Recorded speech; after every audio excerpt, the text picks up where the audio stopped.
நீங்கள் எழுந்த உடனே காஃபி சாப்பிட்ற பழக்கம் இருந்தால் இந்த வீடியோவை ஃபுல்லாக பாருங்கள். தூங்கி எழுந்த உடனே உடனே காஃபி சாப்பிடக்குள்ள அது வந்து சர்க்கரை நோய் இருக்கவங்களுக்கு சர்க்கரையோட பாதிப்பு வர வாய்ப்பு இருக்குது.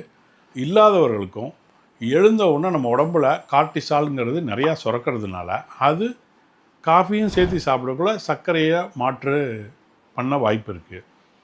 ஒரு அரை மணி நேரம் வெயிட் பண்ணி ஒன்றா நீங்கள் தண்ணி குடிக்கலாம், வார்ம் வாட்டர் குடிக்கலாம், இல்லை ஊற வச்ச நட்ஸு சாப்பிட்லாம், பாதாம் இல்லை வேர்க்கடலை, இந்த மாதிரி ஏதாவது கொஞ்சம் சாப்பிட்டு ½ வெயிட் பண்ணி அப்புறம் நீங்கள் காஃபி எடுத்துக்கலாம்.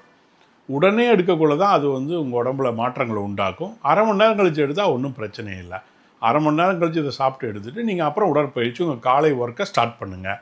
அப்படி பண்ணக்குள்ள உங்களுக்கு காஃபியோட பெனிஃபிட்டும் இருக்கும். ஏன்னா காஃபி லாங் ரன்னில் நிறைய எடுக்கிறப்ப உங்களுக்கு அது இன்சுலினை நல்லா சுரக்க வைக்கும், சுறுசுறுப்பை கொடுக்கும், உங்களுக்கு நல்ல ஸ்டிமுலண்ட்டு தான். அதனால் நீங்கள் காஃபி சாப்பிட்லாம், அரை மணி நேரம் கழித்து சாப்பிடுங்க. நன்றி, வணக்கம். ஒரு கப் காஃபி.